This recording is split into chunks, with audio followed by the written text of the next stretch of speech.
No toda herencia es un regalo, algunas son una condena. Cuando la sangre te traiciona, la verdad es lo único que te mantiene viva. El licenciado Estrada cerró la carpeta lentamente.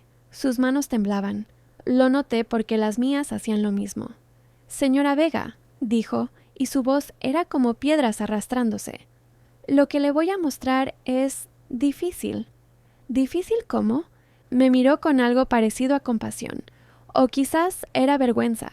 Vergüenza de ser humano en un mundo donde estas cosas pasan. Su suegro, don Arturo, abrió esta cuenta en 1962, con su esposa, que en paz descanse. Durante 60 años, depositó cada peso que pudo ahorrar. Esta cuenta era su seguro, su legado. Miró la libreta vieja sobre su escritorio, la libreta que don Arturo me había dado 3 días antes de morir. Cuando digitalizamos los registros hace 10 años, esta cuenta tenía un balance de 67 millones de pesos. 67 millones. El número sonaba irreal, como algo de una telenovela. ¿Tenía? Pregunté. El licenciado asintió. Hace 8 años alguien obtuvo acceso. Con un poder notarial, con documentos que parecían legítimos. Abrió la carpeta y sacó una hoja. Durante los últimos 8 años, esa persona ha transferido sistemáticamente fondos a otras cuentas. Pequeñas cantidades al principio, después más grandes. En total, hizo una pausa. En total, se han transferido 54 millones de pesos. Me quedé sin aire. ¿Quién? Pregunté, aunque ya sabía la respuesta. La supe desde el momento en que vi la cara de mi suegra cuando encontró la libreta entre mis cosas. El licenciado me mostró el documento. El poder notarial, la firma, Rebeca Montes de Salazar, mi suegra. Pero eso no es todo, continuó. Don Arturo vino a verme hace 3 meses. Me mostró esta libreta. Me explicó que su nuera le había robado durante años y me pidió que documentara todo para cuando llegara este momento. Me miró directamente. Me dijo que usted vendría, que usted era la única persona en quien confiaba. Pero para entender cómo llegué a ese momento, sentada en esa oficina con mi mundo derrumbándose a mi alrededor, tengo que contarles mi historia desde el principio. Mi esposo Eduardo murió hace 3 años. Accidente de tránsito. Un conductor borracho. Un semáforo en rojo que alguien decidió ignorar. Y de pronto mi vida se partió en 2. El antes y el después. Teníamos 8 años de casados. Un hijo de 5 años, Mauricio. Una casa pequeña con una hipoteca enorme. Y una familia política que nunca me aceptó del todo. Mi suegra, Rebeca, siempre me vio como una intrusa. Eduardo pudo haberse casado con alguien de nuestra clase, me dijo una vez en una cena familiar, con esa sonrisa que cortaba como vidrio. Pero eligió el amor. ¡Qué romántico! No era un cumplido. Nada de lo que salía de su boca lo era. Cuando Eduardo murió, pensé que mi relación con su familia terminaría. ¿Para qué querrían seguir viéndome? Ya no era la esposa de nadie. Solo era la viuda con el niño que les recordaba lo que habían perdido. Pero don Arturo tenía otros planes. Don Arturo era el padre de mi suegro, que había muerto hacía años, el patriarca de la familia Salazar, un hombre que había construido un pequeño imperio de ferreterías en los años 60 y 70 y que ahora, a sus 80 y tantos años, vivía retirado bajo el cuidado de Rebeca. Antes de que Eduardo muriera, don Arturo era una figura distante. Lo veía en reuniones familiares, siempre sentado en un rincón, observando todo con esos ojos que parecían ver más de lo que decían. Pero después del funeral, algo cambió. Empezó a llamarme, cada domingo, sin falta. ¿Cómo estás, mija? ¿Cómo está mi bisnieto? Al principio pensé que era cortesía. Después entendí que era algo más. Rebeca no me deja ver a Mauricio, me confesó una vez. Dice que lo altero, que un viejo enfermo no es buena compañía para un niño. Desde entonces, yo lo llevaba a mi casa cada domingo. Rebeca no lo sabía. O si lo sabía, no le importaba lo suficiente para impedirlo. Don Arturo y Mauricio se volvieron inseparables. El viejo le enseñaba a jugar dominó. Le contaba historias de cuando construyó su primer negocio. Le mostraba fotos antiguas de su bisabuela. Y a mí me daba algo que no sabía cuánto necesitaba. La sensación de seguir perteneciendo a alguna parte. Fue durante una de esas visitas que empecé a notar cosas. Don Arturo vivía en la casa de Rebeca en un cuarto del primer piso que antes era oficina. Por su salud, decía Rebeca, para que no tenga que subir escaleras. Pero el cuarto era pequeño, oscuro, sin ventanas que dieran al jardín. Más parecía un almacén que una habitación. ¿Estás bien aquí, don Arturo?, le pregunté una vez. Sonrió, pero la sonrisa no llegó a sus ojos. Estoy bien, mija. Los viejos no necesitamos mucho. Pero había otras señales. Ropa que no se cambiaba, comida que llegaba fría, medicinas que se olvidaban por días. Y estaban las cuentas. Rebeca manejaba todas las finanzas de don Arturo, porque él ya no puede, explicaba. Se confunde, firma cosas sin leerlas, es mejor que yo me encargue. Pero yo era enfermera. Había trabajado con ancianos durante años, y don Arturo no mostraba ninguna señal de demencia. Estaba lúcido, alerta, perfectamente capaz de manejar sus propios asuntos, solo que nadie le preguntaba. 3 meses antes de que muriera, don Arturo me llamó con urgencia. Necesito verte, mija, sola, sin que Rebeca sepa. Fui esa misma tarde, mientras Rebeca estaba en su club de bridge. Don Arturo estaba sentado en su cama, con una caja de metal en las manos. Cierra la puerta, me dijo. Cuando lo hice, sacó algo de la caja. Una libreta vieja, de cuero gastado, con páginas amarillentas. Esta libreta es de una cuenta que abrí con mi esposa en 1962, explicó. Es la única que Rebeca no conoce, la única que no pudo tocar. Me miró con esos ojos que veían todo. Mi nuera me ha robado durante años, Daniela, millones de pesos, documentos falsificados, firmas que yo nunca hice. Pensó que no me daba cuenta, que estaba demasiado viejo para ver. ¿Por qué no la denunció? Porque es la madre de mi nieto. Porque mis bisnietos la quieren, porque denunciarla destruiría a la familia. Hizo una pausa. Pero no voy a dejar que se quede con todo. Esta libreta es para ti, para Mauricio, para que tengan un futuro que Rebeca no pueda controlar. Me entregó la libreta con manos temblorosas. Guárdala, mija, no se la muestres a nadie. Cuando yo muera, ve al banco. El gerente se llama Ramón Estrada. Conoce toda la historia. Don Arturo, prométemelo. Se lo prometí. 3 días después, lo encontraron muerto en su cama. El funeral de don Arturo fue un teatro. Rebeca lloró, abrazó a la gente, agradeció las condolencias con voz quebrada y pañuelo en mano. Pero yo la conocía. Había visto cómo lo trataba cuando nadie miraba. Había visto el cuarto oscuro, la comida fría, las medicinas olvidadas. Sus lágrimas eran tan falsas como todo lo demás. Lo que no esperaba era lo que vino después. Una semana después del funeral, Rebeca apareció en mi puerta. Daniela, dijo con esa sonrisa que nunca llegaba a sus ojos. Necesito hablar contigo sobre algunas cosas del abuelo. Entró sin esperar invitación. Miró mi sala pequeña, mis muebles modestos, con ese desprecio apenas disimulado que siempre tenía. El abuelo dejó algunas cosas, papeles viejos principalmente, basura sentimental, pero quiero asegurarme de que todo esté en orden. ¿Qué tipo de papeles? Nada importante. Libretas viejas, documentos de cuentas que ya no existen. Ya sabes cómo era él. Guardaba todo. Me miró fijamente. ¿Te dio algo? ¿Antes de morir? El corazón me latía tan fuerte que estaba segura de que podía escucharlo. No, mentí. Solo nos visitaba para ver a Mauricio. Rebeca asintió lentamente, pero sus ojos no me creyeron. Bien, dijo. Si encuentras algo, cualquier cosa, me lo entregas. Es importante para el orden de la herencia. Se fue, pero la sensación de peligro se quedó.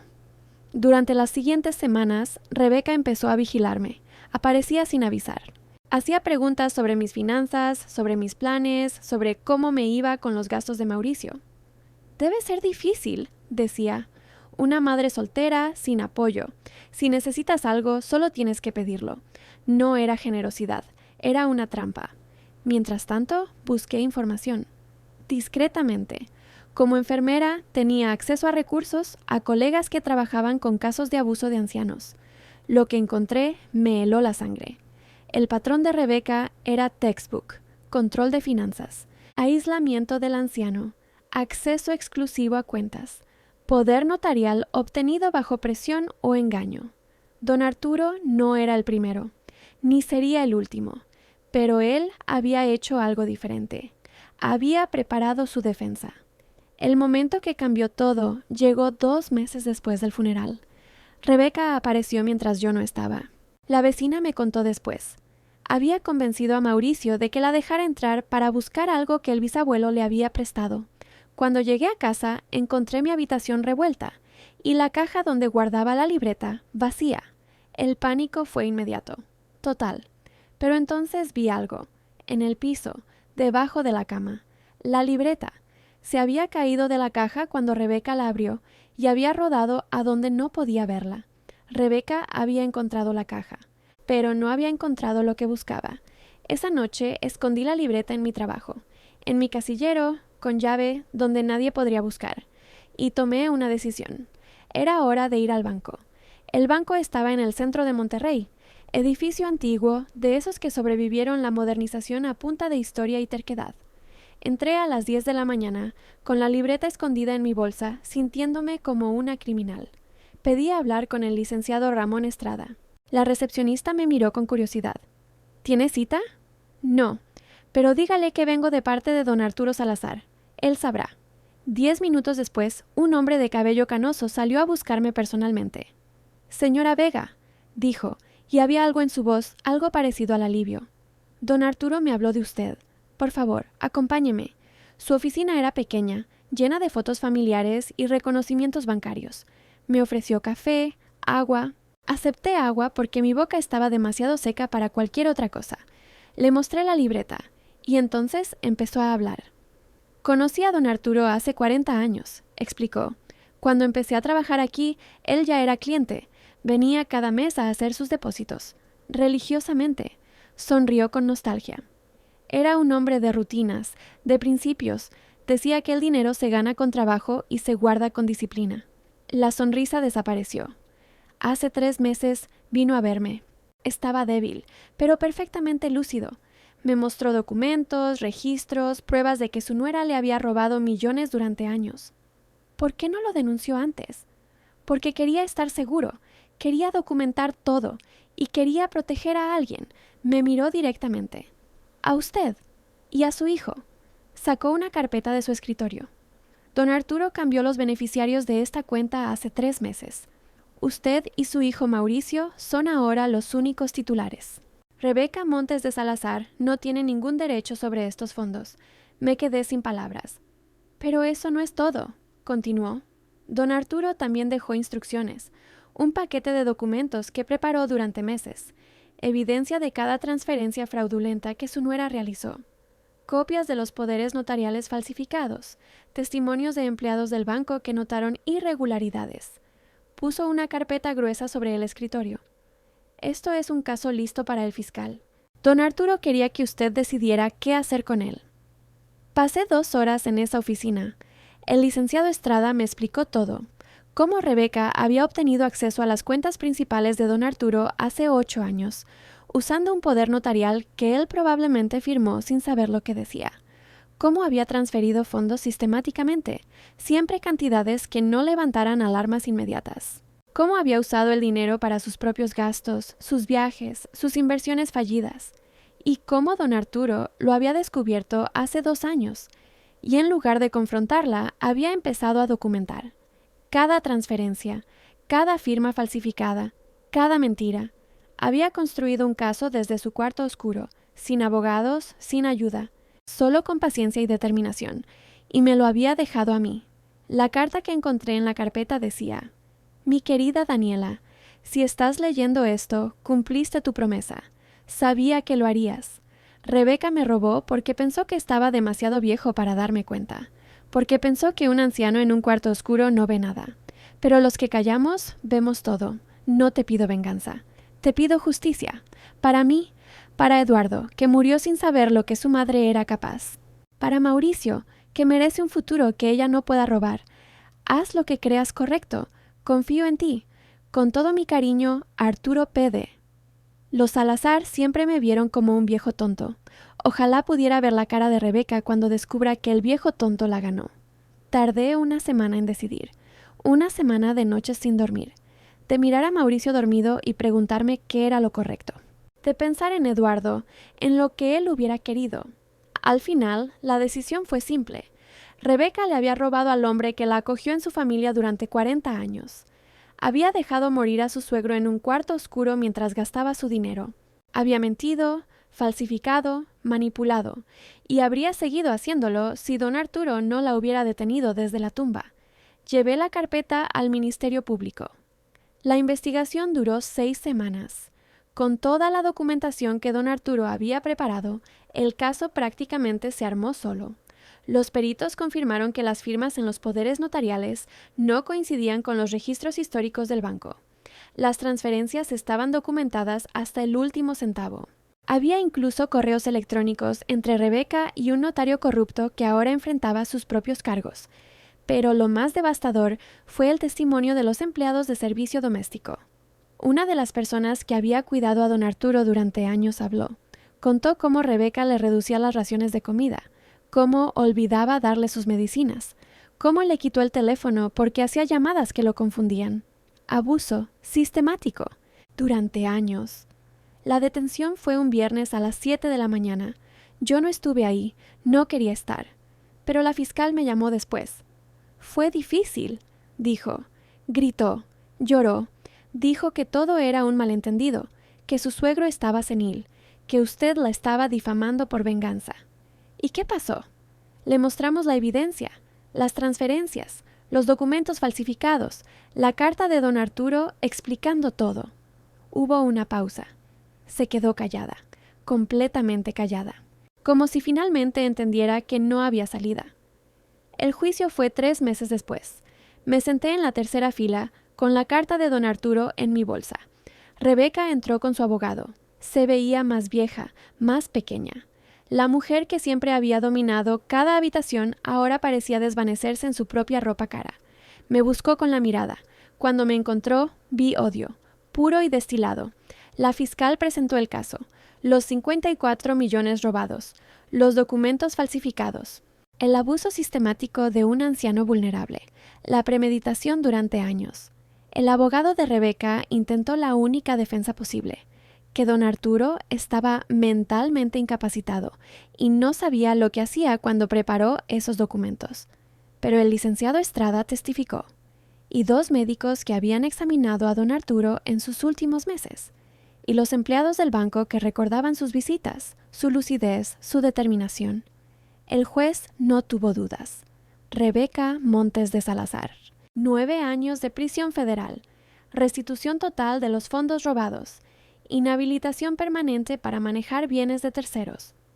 Cuando escuchó la sentencia, no lloró, no gritó, solo me miró fijamente, con esos ojos que siempre me habían visto como algo inferior, pero ya no tenían poder sobre mí.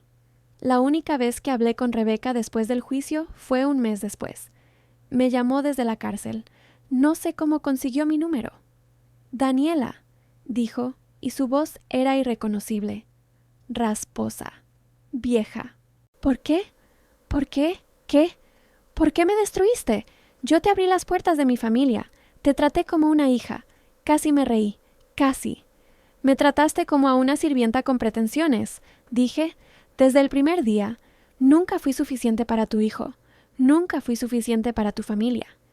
Eso no... Y a don Arturo lo trataste peor. A un hombre de 89 años. Tu suegro, el padre de tu esposo.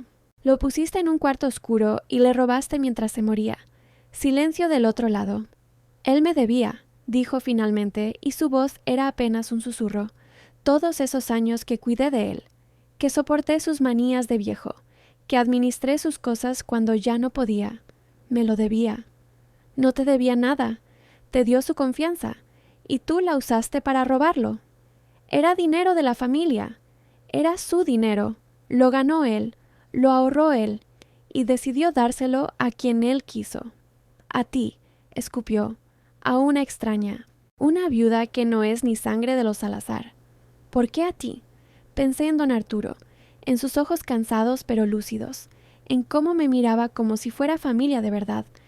Porque yo lo veía, dije, cuando todos los demás miraban para otro lado. Yo lo veía. Eso fue suficiente para él. Colgué. Fue la última vez que escuché su voz. Los otros Salazar vinieron después, uno por uno. El hermano de Eduardo, Ricardo, que nunca me había dirigido más de 2 palabras, apareció en mi puerta con flores.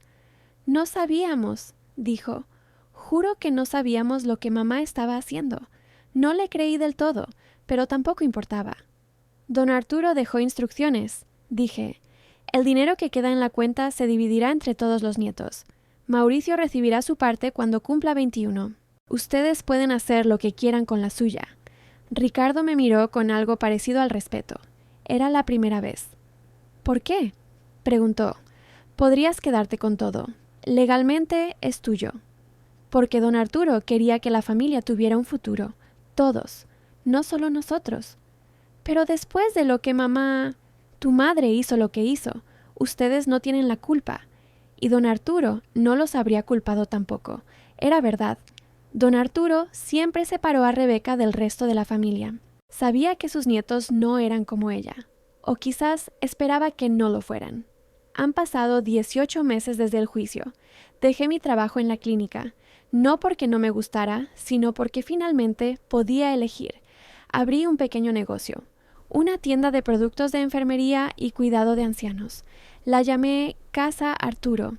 El logo tiene un dominó, el juego favorito de don Arturo y Mauricio. Mauricio tiene 10 años ahora. Va a una buena escuela. Tiene amigos, hace deportes, ríe con una facilidad que creí que había perdido cuando su padre murió. A veces me pregunta por su bisabuelo. Le cuento las historias que don Arturo me contaba. Le enseño a jugar dominó como él le enseñó. Le muestro las fotos viejas de cuando el bisabuelo era joven y construía ferreterías con las manos. El bisabuelo era listo, ¿verdad, mamá?, me preguntó una vez. Muy listo, mi amor, más de lo que nadie se imaginaba. Rebeca sigue en prisión. Le quedan 7 años. No le escribo, no la visito, no siento la necesidad. Algunos lazos no se pueden reparar, y algunos nunca fueron reales para empezar. Los otros, Salazar, mantienen distancia respetuosa. Ricardo me llama a veces para preguntar por Mauricio. Nos invita a reuniones familiares. Voy a algunas, no a todas. La familia es complicada, especialmente cuando no es tu sangre. Pero don Arturo me enseñó algo. La familia no es solo ADN. Es quien te ve cuando nadie más mira. Es quien te protege cuando no puedes protegerte sola. Él me vio, me protegió, me dio un futuro, y yo protegeré su memoria hasta el último día. Si tú estás pasando por algo parecido, si cuidas de un anciano que parece aislado, controlado, sin voz propia, si alguien en la familia maneja las finanzas de una manera que no puedes verificar, si ves señales de que algo no está bien pero no sabes cómo actuar, no te quedes callada, pero tampoco actúes sin evidencia. Documenta todo lo que veas. Busca aliados, médicos, trabajadores sociales, abogados. Habla con el anciano cuando puedas, en privado, sin que el controlador lo sepa. Y sobre todo, recuerda, los ancianos no siempre pueden defenderse solos. A veces, su única esperanza es que alguien los vea. Don Arturo pasó sus últimos meses construyendo su defensa en silencio.